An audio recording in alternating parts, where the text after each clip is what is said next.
High বন্ধুরা, কেমন আছো? শুভ সন্ধ্যা। আজকে দেখো কি রান্না করছি। আজকে ঝিঙে আলু পোস্ত করছি। আমি একটু পোস্তটা অন্যরকমভাবে করি, কেন আমার মেয়ে পোস্ত খেতে খুব ভালোবাসে এবং আমি নতুনত্বভাবে সবসময় পোস্ত করি। তো এরকমভাবে পোস্ত খুব পছন্দ করে। এই ঝিঙে আলুটা আগে ভেজে নিয়েছি, আর ঝিঙেটা মাঝখান থেকে খোসাগুলো বাদ দিই, একটু শক্ত শক্ত মতন রেখে দিই, একদম করে ল্যাদ হয়ে যায় না, বুঝেছো? ওই দিন দেখো এরকম করেই কেটেছি আমি, দেখো ওইটা ঝিঙেটা এভাবে কেটেছি, আলুটা একটু ভেজে নিয়েছি, আর একটুখানি কালো জিরে আর পাঁচফোড়ন ফোড়ন দিয়েছি। আর দেখো এখানে বেটে রেখেছি, এই যে এখানটায় এই যে আদা বেটে রেখেছি অল্প করে, এখানটা আদা বেটে রেখেছি। আর এটা হচ্ছে পোস্ত, চালমগজ একটুখানি, আর দুটো কাজু বাদাম, আর তিনটে কাঁচা লঙ্কা, কেন আমার মেয়ে ঝাল বেশি খায় না, ওর জন্য এটা করেছি, বুঝেছো? আজকে এই রান্না হবে, আর এই পটল ভাজা হবে। আর হচ্ছে আরেক কেজি ইলিশ মাছ আছে রাখা, ও খায়নি, সেটা রাখা আছে, সেইটা বার করেছি, হয়েছে গরম করব। আর ওগুলো আমার বিড়ালদের জন্য ভাত রয়েছে, তলায় মাংস আছে, রান্না হয়ে গেলে সেটা করবো। আজকে আমি তোমাদের সঙ্গে একটা কথা শেয়ার করি আর কি, রান্না দেখাতে দেখাতে শেয়ার করি। আমরা বিয়ের পর মানে আমার হাজব্যান্ড আর আমি পুরী ঘুরতে গেছিলাম, বুঝেছো? পুরীতে গিয়ে আমাদের কোথাও না কোথাও জগন্নাথ দেবের প্রতি মানে এমনি তো বিশ্বাস ছিলই, একটা বড় কিছু বিশ্বাস একটা আমরা পেয়েছি, হয়েছে। তো আমরা তখন দুদিনে মিলে জগন্নাথের কাছে মানসিক করে এসেছিলাম যে আমাদের যেন মেয়ে হয়, মেয়ে হলে আমি তোমার কাছে আবার আসবো ওখানে, আর চুল দেবো। হয়তো আজও আমার মেয়ে চুল জগন্নাথের ওখানে কোথাও না কোথাও পড়ে আছে, দিয়েছিলাম। তো 3 বছর পর আমার মেয়ে হয়েছে, আমার বিয়ে। তো সবাই বলছে, আমার যখন প্রেগনেন্ট হয়েছে আমি, আমাকে দেখে ছেলে হবে ছেলে হবে।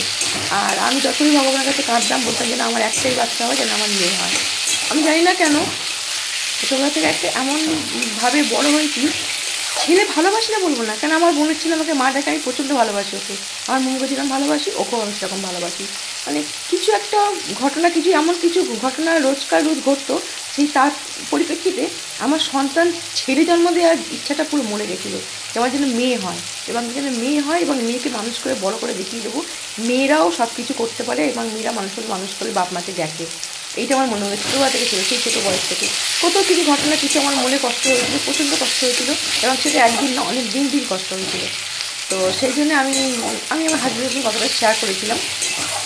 তো সেই হিসেবে আমার ইচ্ছা ছিল যে আমার যেন মেয়ে হয়। তো আমরা মানসিক করে এসেছিলাম। তো আমার বিয়ে 3 বছর পর আমি প্রেগনেন্ট হয়েছি, তখন সবাই বলছে আমার ছেলে হবে। আমার পেট দেখে, আমার চেহারা দেখে, যেরকম সব আগেকার যে মানে বয়স্ক লোকেরা যারা দেখে যেরকম বলে, সেরকম বলছে আমার ছেলে হবে। আমি এবার খুব কাঁদছি, জানো তো, যে আমার ছেলে হবে, আমার মেয়ে হবে না, কার কি। তখন সিজার হতে যাচ্ছি, আমার সেপ্টেম্বরে ডেট ছিল, আমার জুলাই মাসে আমার ইয়ে হয়ে গেছে। কেন আমার মেয়ে পেটে 5 মাসে আমি বাথরুমে পড়ে যাই, পড়ে গিয়ে আমার জল ভেঙে যায়, যাওয়াতে তখনই বলেছিল বাচ্চা নষ্ট করতে। তো আমার হাজব্যান্ড আমরা প্রথম বাচ্চা আমরা নষ্ট করতে চাইনি, এবং ডাক্তার বলেছিল যে বাচ্চা কিন্তু হয়তো হাত পা পঙ্গু হবে, অন্য কোনো কিছু হবে, অ্যাবনর্মাল হবে।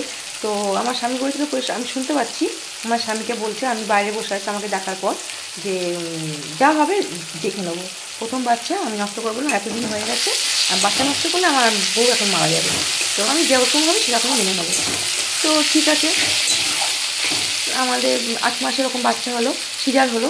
তখন সিজার হতে যাচ্ছি, তখন আমার মা কার যেন চেহারা খুব খারাপ হয়ে গেছিলো, যেহেতু জল ভেঙে গেছিলো, খুব শরীর খারাপ হয়ে গেছিলো, প্রচণ্ড মানে কাঠি লং, তখনকার দিনে এত ফটো মোটো তোলা ছিল না, তো খুব রোগা হয়ে গেছিলাম। তো এবার যখন সিজার হতে গেছি, দেখো পোস্তটা দিয়ে দিলাম, ভাজা ভাজা হয়ে গেছে, পোস্ত লঙ্কা আদা ওগুলো সব দিয়ে দিলাম, দিয়ে এবার নাড়বো। এবারে নুন দেবো, তারপর একটু নাড়ার পরে নুন দেবো, তারপরে হলুদ দেবো, নাহলে জল কাটবে প্রচুর, ওই জন্য নুনটা আগে দিয়ে নিই। এবারে আমি বাচ্চা হতে যাচ্ছি, যখন আগের দিন রাত্রে কথা বলা হলো না, ভুলে গেছি কথা বলতে বলতে। আগের দিন রাত্রে যখন আমাকে পূজা করার আগে যেগুলো করে প্রসেস, সেগুলো করছে, তো আমি তো খুব কষ্ট পাচ্ছি যে আমার ছেলে হবে। তো এবারে রাত্রিবেলা সারা রাত্রি আমি খুব ঠাকুরের কাছে কাঁদছি। আমি হচ্ছি তারা মায়ের ভক্ত, মায়ের কাছে খুব কাঁদছি যে আমার ছেলে হবে, মেয়ে হবে না। বিশ্বাস করে বন্ধুরা, তোমাদের কাছে শেয়ার করছি, এটা এটা এটা তোমরা কেউ এসো না বা কোনো কিছু ভেবো না যে আমি বানিয়ে বলছি। আমি যে কেবিনে ছিলাম, সেখানে একটা ছোটো জানলা ছিল, মানে পূর্ব দিকে, তো চাঁদটা দেখা যাচ্ছিলো সুন্দরভাবে। তো এবারে চাঁদটা দেখা যাচ্ছে, আমি চারিদিকে তাকিয়ে তাকিয়ে আমি কাঁদছি যে আমার ছেলে হবে, আমার মেয়ে হবে না।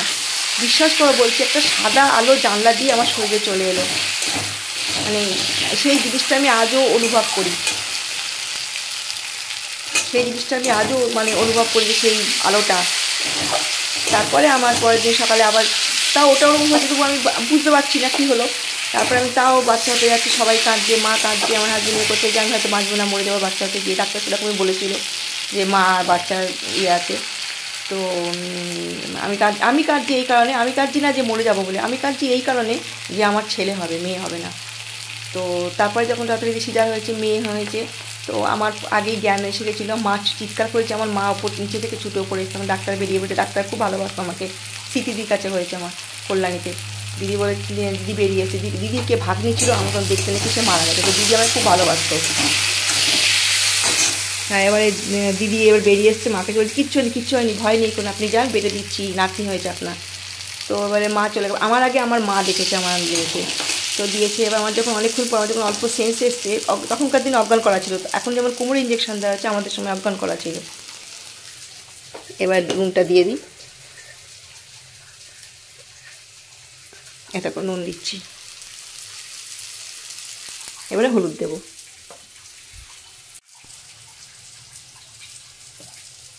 একটু হলুদ দেবো, এবারে ব্যাস হয়ে গেল। নামানোর সময় একটু মিষ্টি দেবো। তো এবার আমার যখন জ্ঞান এসছে, মানে আমার তখন জ্ঞান পুরোপুরি আসেনি, অল্প সেন্স এসেছে। মাকে তার মধ্যে জ্ঞান জিজ্ঞেস করেছি কী হয়েছে মা, আমার মামাকে মেয়ে হয়েছে।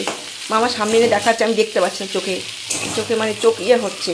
আর মাকে তোমার তুমি আমার গালে ঠেকাও, আমার যে মেয়ে হয়েছে প্রমাণ, তা তুমি গালে ঠেকাও। সেই অনুভবটা আমি আজও করি, মোমোর সেই নরম নরম গালটা আমার গালে মা ঠেকাচ্ছে। তো এইটাই তোমাদের শেয়ার করলাম যে আমার সন্তান আমার অনেক আদরের, অনেক অনেক অনেক ভালোবাসার। মানে সবারই সন্তান ভালোবাসার, অনেকে আদরের হয়। মানে অনেকে তো এখনকার দিনে লোকে মেয়ে চায় না, মেয়ে হলে লোক কাঁদে। আমারই হসপিটালে মোমো হতে গেছি, মেয়ে হয়েছে বলে কাঁদছে। তো সেরকম সেই হিসেবে বলছি, কেউ কিছু খারাপ ভেবে নিও না। আমি আমার সন্তান মেয়ে হওয়াতে আমি খুব খুশি, এটাই তোমাদের সঙ্গে শেয়ার করলাম। হয়ে গেছে, এবারে জল দেব।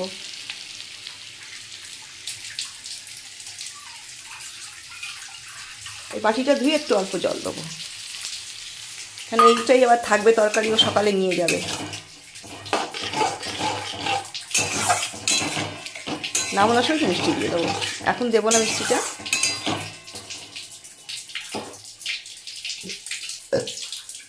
দিয়ে ঢাকা দিয়ে দিলাম। ও তোমাদের সঙ্গে গল্পটা শেষ করে দিই। তারপরে আমার যথারীতি আমার মেয়ে হলো। তারপরে আমার মেয়ের 8 মাস বয়স হয়েছে এখন, তখন জগন্নাথের কাছে গেছি, গিয়ে চুল দিয়ে এসেছি, পুজো দিয়ে এসেছি, মেয়েকে নিয়ে গিয়ে জগন্নাথকে দেখিয়ে এসেছি। সেই থেকে আমি আমার জগন্নাথকে বড় ছেলে ভাবি, বড় ছেলে মানি। আর একটা কারণ আছে বড় ছেলে মানি, তোমাদের বলছিলাম মুকুটমণি আছে আমার মুকুটমণিকে নিয়ে এসেছি আমরা হানিমুন করতে গিয়ে। আমার মায়ের বাড়িতে তো গোপাল আছে, পুজো করতে আমি মায়ের বাড়ি থেকে চলে এসে ওর জন্য খুব কষ্ট হতো, পুজো করতে পারতাম না। এমনি আমার ঘরে পুজো করতাম, কিন্তু গোপাল তো ছিল না। তো সমুদ্রের ধারে ঠাকুর তখন তো, এখন তো সমুদ্রের ধারে কিছু বিক্রি করে না পুরীতে, মানে সে অন্যরকমভাবে বিক্রি করে, মাটিতে ফেলে ওইভাবে বিক্রি করে না। 38 বছর আগের কথা বলছি আমি, 87-এর কথা বলছি। 87-এ আমার বিয়ে হয়েছে। তো এরকম বালির মধ্যে এরকম রেখে বিক্রি করতো, অন্ধকারের মধ্যে, লাইট জ্বলতো না, মানে ওই আলো আসতো সেইতে। তো আমার তো পুঁতি জিনিসপত্র কেনা হেভি শখ, তারপরে মুক্তোর সেট কেনা খুব শখ, সব কেনাকাটা কিনছি। তারপর দেখি এক জায়গায় এরকম গোপাল টোপাল নিয়ে বসেছে বিক্রি করছে। তো আমি দেখি আমার একদিনকে বলছি কেনার জন্য, যেসব নিও না, সব ঝামেলা আছে, পুজো করতে হবে, আমি তুমি জানি করতে হয়, আমি নেবো। বলছে নাও, তাহলে তুমি পুজো করতে পারলে নাও, চলো গিয়ে দেখি। এবারে দেখছি অনেক গোপাল দেখেছি, একটা তার মধ্যে আমার যে মুকুটমণি, সে একটা পিতলের থালাটার মধ্যে ময়ূর রাখা আছে, তার মধ্যে উনি বসে আছে, মুকুট পরা, হার পরা বসে আছে উনি। তো চুল লাগানো নেই, মুকুট পরা আছে আর হার পরা আছে, আর ওই থালার মধ্যে বসা আছে। এবার দেখতে দেখতে ওনাকে আমার চোখে পড়েছে, ওনার হাতে নিয়েছে। কত দাম? 55 টাকা দাম। কারণ আমার হাজব্যান্ডকে বলছে 55 টাকা দাম, ও তো দিতে চাইছে না, কিনতে চাইছে না, কারণ ও বলছে পুজো নিলে তোমাকে অনেক নিয়ম নিষ্ঠা করে করতে হবে। আর আমরা একটা ঘর, ছোটো ঘর, মানে বিয়ে, আমার হাজব্যান্ড একটা ঘর করে বিয়ে করেছিল আমাকে, খুবই ছোটো ঘরটা, জিনিসপত্র রেখে জায়গা নেই, তো কোথায় রাখবো সেটা আমাকে বোঝাচ্ছে অনেক। তো আমি বুঝছি না, তো ও বলছে আমি পরে কিনে দেবো তোমাকে, এখন তুমি নিও না, এখন ঘরে পাততে পারবে না, জায়গা নেই। তো ও কিনে না, ও তো বলছে নিতে, কিন্তু আবার ইচ্ছাও না ওর। তো যাই হোক, তো এবার আমি এবার দেখেছি, এবার 55 টাকা দাম। ও না হ্যাঁ করছে। তাই আমি বলছি কত বলবো তাহলে? বলো তুমি নেবে, তুমি বলো কথা বলো। 25 টাকা বলি। আমি খুব বার্গেনিং করি জানো তো, ভগবানকে মুকুটমণিকেও কিনতে গিয়ে বার্গেনিং করেছি। 25 টাকা বলি, বলছি যাও তোমার মার খাওয়ার ইচ্ছা তুমি করো। আমি বলো না 25 টাকা, তুমি বলো তুমি মার খাও, 25 টাকা বলেছি। বিশ্বাস করো, মানে কি বলবো, আমি ওই মুকুটমণি দিব্যি দিয়ে বলছি 25 টাকা বলেছি নিন। তখন তো আমার হাজব্যান্ড কিছু বলতে পারছে না, দিতে বাধ্য কিনে। ওই সেই ওকে নিয়ে এসছে লজে, যেখানে এসেছি এখানে উঠেছি, সবাইকে দেখাচ্ছি। আমার তো জানো সবার সঙ্গে মিশতে পারি, লজে প্রত্যেকের যতগুলো হচ্ছে সবার সঙ্গে মিশেছি, সবার ঘরে গেছি, গল্প করার সঙ্গে খুব আমার ইয়ে হয়ে গেছে। এবার আমি যখন এসেছি ওরাও আমাকে দেখাচ্ছে কী কিনেছে, আমিও দেখাচ্ছি। এখন অনেক আমার মতন নতুন বিয়ে করেছে গেছে তারা, তখন ওর কেউ কেউ গোপাল কিনেছে ও আবার। তো বলছে, আমি ওকে বলছি 25 টাকা, 25 টাকা কী করে কিনলে না, আমি এই ব্যাপার হয়েছে। ওরা কিনেছে অনেক দাম দিয়ে, আরও বড়ো কিনেছে, আমারটা বেশি বড় না, ছোটো। তো 25 টাকা দিয়ে ওই মুকুটমণি, তারপর ওকে এনে আমি পুজো করতাম না জানো তো, ওকে এনে আমি আমার শোকেসের মধ্যে রাখা থাকতো। আমার হাজব্যান্ড কিনতে পারেনি, পুজো কিনে এরকম রাখতে নেই, তো পাতার জায়গা নেই, তো পুজো করতে পারি না। তো আমার সেজো যায় বাচ্চা হচ্ছিল না, তখন আমি ওকে ওই কাছের ভেতরতে গেলাম, শোন তোকে আমি তখনই পাতবো, তুই আমার ওই সেজো যায় ওই সেজদি বাচ্চা এনে দে, তখন তোকে পাতবো। তারপরে সেজদি পেয়ে, এটা সেজদি জানে না, এটা আমার কথা আমি জানি, আমার হাজব্যান্ড জানে। তখন আমি ওই সেজদির যখন বাচ্চা পেটে এলো তখন আমি ওকে পাতলাম, তখন থেকে ওকে সেই থেকে পুজো করি। নিয়ে এসছি ওকে 87-এ, কিন্তু পাতিনি ওকে 87-এ, পেতেছি ওকে 2 বছর পরে, তাও 2 বছর, হ্যাঁ 2 বছর পরে, 2 বছর পরে ওকে পেতেছি তখন থেকে। আর জগন্নাথকে আমি সেই হিসেবে ছেলে বলি, সেই জন্য আমি রথের দিনকে জগন্নাথকে আমি ভাবি যে ও আমার কাছে আসে, তো আমি সেই জন্য ওকে রান্নাবান্না করে খাওয়াই। এবং বিশ্বাস করে আমি অত যে নিয়ম নিষ্ঠা করতে পারি না, মানে ভাড়া বাড়ি থাকি তো, তো করি নিয়ম নিষ্ঠা, কিন্তু অতটা করতে পারি না, হয়তো কোনো কিছু ভুলচুক হয়ে যায়। বিশ্বাস করো তোমাদেরকে কি বলবো আমি, ওই রথের দিনকে আমার ঘরে যদি কেউ আসে সে বলবে, মনে হবে যেন কত লাইট জ্বলছে, কত কিছু হচ্ছে, ঘরটা এত আলো হয়ে যায়। আমার মেয়ে স্কুল থেকে এসে বলে, মা ঘরটা কি আলো লাগছে, এরকম, মানে ও আসে, আমার বিশ্বাস ও আসে। আবার যাবার দিনকেও মানে আমি রাত্রিবেলা 9টার সময় খেতে দিই ওকে, তো ও লুচি আর সুজি করে দিই, যাওয়ার সময় লুচি সুজি করে দিই। বিশ্বাস করো, যেই খাওয়া দাওয়া হয়ে যায়, ধূপ প্রদীপ নিভে যায়, ঘরটা আবার যেমন ছিল তেমন হয়ে যায়। এটা আমার বিশ্বাস, জানি না এটা কারোর চোখে পড়বে কিনা, হয়তো এটা আমি লোকে হয়তো ভাববে এটা মিথ্যা কথা বলছি, বানিয়ে বলছি, কিন্তু বিশ্বাস করো এটা পুরো মনের কথা এবং সত্যিকারের ঘটনা। এটা এটা যে রিয়েলাইজ করবে সে করবে। আজকে যাক তোমাদের সঙ্গে অনেক গল্প করলাম, তোমরা কিন্তু দেখো, ঠিক আছে? আর কমেন্ট দিও কেমন লাগছে, তোমরা কমেন্ট দিলে তবেই আমি আবার অনেক গল্প করব। বাই বন্ধুরা, ভালো থেকো সবাই, গুড নাইট।